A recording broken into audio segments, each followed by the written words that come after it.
Pues Reliquiae es una marca de bolsos y de accesorios de piel de lujo, hechos íntegramente en Asturias, en España, y que se venden alrededor de todo el mundo. Y como todas las marcas, más allá del producto configura un universo en el que el diseño, la sofisticación, la elegancia y todas aquellas cosas que al final forman parte del universo del lujo tienen una enorme importancia.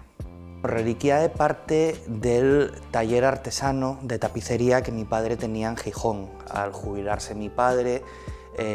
yo decido dejar el trabajo que tenía entonces,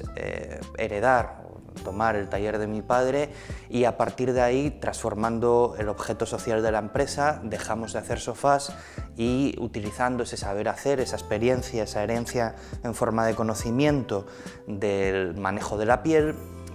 empezamos a hacer bolsos.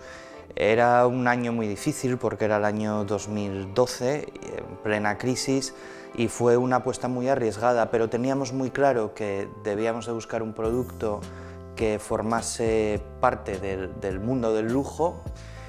un producto de alto valor, donde pudiéramos depositar todo el conocimiento y todo el saber hacer que nosotros poseíamos sobre la piel en forma de artesanía,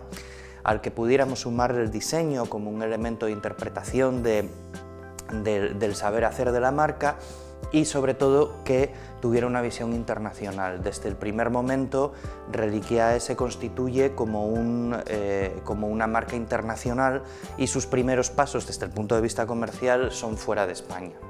Asturgar en ese momento para nosotros supuso la posibilidad de acceder a financiación privada con un aval que nos permitió responder a los compromisos que habíamos adquirido con un cliente, nos permitió adquirir la maquinaria necesaria, nos permitió formar al personal mediante programas formativos con artesanos de un nivel excepcional, venidos muchas veces fuera de España, de grandes maestros marroquineros europeos, y nos permitió